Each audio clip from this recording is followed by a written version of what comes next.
Saudi Arabia, Pakistan ಮತ್ತು Turkey ದೇಶಗಳು ಜಂಟಿ ರಕ್ಷಣಾ ಒಪ್ಪಂದಕ್ಕೆ ಸಹಿ ಹಾಕಿರುವುದು ಭಾರತಕ್ಕೆ ಸವಾಲು ಒಡ್ಡುವುದೇ ಎಂಬ ಪ್ರಶ್ನೆ ಎದ್ದಿದೆ. ಈ ಮೂರು ರಾಷ್ಟ್ರಗಳ ಪೈಕಿ ಯಾವುದೇ ಒಂದು ದೇಶದ ಮೇಲೆ ದಾಳಿ ನಡೆದರೆ ಅದನ್ನ ಈ ಮೂರು ದೇಶಗಳ ಮೇಲಿನ ದಾಳಿ ಎಂದು ಪರಿಗಣಿಸಲಾಗುವುದು ಅಂತ ಒಪ್ಪಂದದಲ್ಲಿ ಹೇಳಲಾಗಿದೆ. ಇದನ್ನ ಮಕ್ಕಾ ಜಂಟಿ ರಕ್ಷಣಾ ಒಪ್ಪಂದ ಎಂದು ಕರೆಯಲಾಗಿದೆ. ಸೌದಿಯ ರಾಜಕುಮಾರ ಮೊಹಮ್ಮದ್ ಬಿನ್ ಸಲ್ಮಾನ್, ಟರ್ಕಿ ಅಧ್ಯಕ್ಷ ಉರ್ದುಗಾನ್ ಮತ್ತು ಪಾಕಿಸ್ತಾನದ ಪ್ರಧಾನಿ ಶಹಬಾಜ್ ಶರೀಫ್ ಅವರು ಸೌದಿಯ ಮಕ್ಕಾದಲ್ಲಿ ಈ ಕುರಿತು ಘೋಷಣೆ ಮಾಡಿದ್ದಾರೆ. ರಕ್ಷಣೆಯ ವಿಚಾರದಲ್ಲಿ ಮೂರು ರಾಷ್ಟ್ರಗಳು ಒಗ್ಗಟ್ಟಿನಿಂದ ಕೆಲಸ ಮಾಡಲಿವೆ ಎಂದು ಹೇಳಿದ ಅವರು, ಒಂದು ರಾಷ್ಟ್ರದ ಮೇಲಿನ ದಾಳಿಯನ್ನ ಮೂರು ರಾಷ್ಟ್ರಗಳ ಮೇಲಿನ ದಾಳಿ ಎಂದು ಪರಿಗಣಿಸುವುದಾಗಿ ಅವರು ಜಂಟಿ ಹೇಳಿಕೆಯಲ್ಲಿ ತಿಳಿಸಿದ್ದಾರೆ. ಈ ಮೂರು ದೇಶಗಳ ಸ್ಥಿತಿಗತಿ ಭಿನ್ನವಾಗಿದೆ. ಟರ್ಕಿಯು ನ್ಯಾಟೋದ ಏಕೈಕ ಮುಸ್ಲಿಂ ಸದಸ್ಯ ರಾಷ್ಟ್ರ. ಪ್ರಬಲ ಸೇನಾ ಸಾಮರ್ಥ್ಯವನ್ನು ಹೊಂದಿರುವ ರಾಷ್ಟ್ರಗಳಲ್ಲಿ ಇದು ಒಂದು. ಸೌದಿ ಜಗತ್ತಿನ ಅತಿ ಪ್ರಮುಖ ತೈಲ ರಫ್ತುದಾರ ದೇಶವಾಗಿದೆ. ಪಾಕಿಸ್ತಾನವು ಅಣ್ವಸ್ತ್ರವನ್ನು ಹೊಂದಿರುವ ಜಗತ್ತಿನ ಏಕೈಕ ಮುಸ್ಲಿಂ ರಾಷ್ಟ್ರವಾಗಿದೆ. ಈ ಒಪ್ಪಂದವು ಭಾರತಕ್ಕೆ ಎಚ್ಚರಿಕೆಯ ಕರೆಗಂಟೆಯಾಗಿದೆ ಎಂಬ ಅಭಿಪ್ರಾಯ ಇದೆ. ಪಾಕಿಸ್ತಾನದ ವಿರುದ್ಧ ಭಾರತ ಯುದ್ಧಕ್ಕೆ ಇಳಿದರೆ ಈ ಸಂದರ್ಭದಲ್ಲಿ ಸೌದಿ ಮತ್ತು ಟರ್ಕಿ ಪಾಕಿಸ್ತಾನದ ನೆರವಿಗೆ ಬರಬೇಕಾಗುತ್ತದೆ.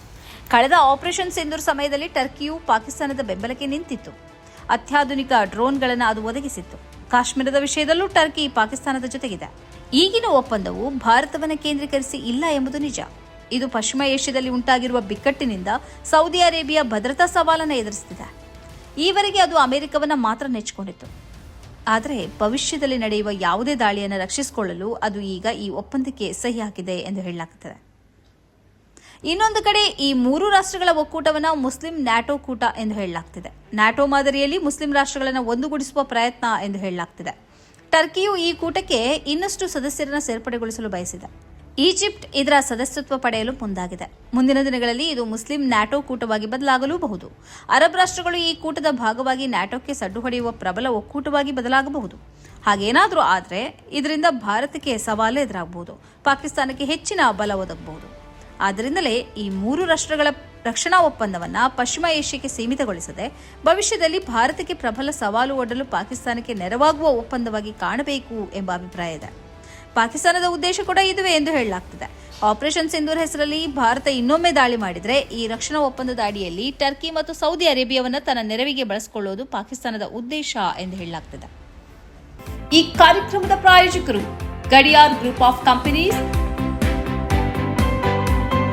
specialized in piling and shoring, engineering consultancy, firefighting, steel structures, real estate.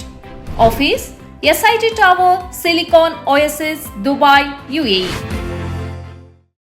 ಸ್ನೇಹಿತರೆ, ನಿಮ್ಮ ಅದ್ಭುತ ಬೆಂಬಲದಿಂದ ಸನ್ಮಾರ್ಗ ನ್ಯೂಸ್ ಚಾನೆಲ್ ಈಗ 2 ಲಕ್ಷ ಸಬ್ಸ್ಕ್ರೈಬರ್ಗಳನ್ನು ದಾಟಿದೆ. ಇದು ನಮ್ಮ ಯಶಸ್ಸಲ್ಲ, ಇದು ನಿಮ್ಮ ಯಶಸ್ಸು. ನಮ್ಮ ಮುಂದಿನ ಗುರಿ 4 ಲಕ್ಷ. ಇದು ಕಷ್ಟವಲ್ಲ. ನೀವು ಮಾಡಬೇಕಾದದ್ದು ಸಿಂಪಲ್. ನೀವು ಸನ್ಮಾರ್ಗ ನ್ಯೂಸ್ ಚಾನೆಲ್ ವಿಡಿಯೋವನ್ನ ನಿಮ್ಮ ಸ್ನೇಹಿತರಿಗೆ, ಕುಟುಂಬದವರೊಂದಿಗೆ ಹಂಚಿಕೊಳ್ಳಿ ಮತ್ತು ಅವರಲ್ಲೂ ಸಬ್ಸ್ಕ್ರೈಬ್ ಮಾಡಲು ಹೇಳಿ.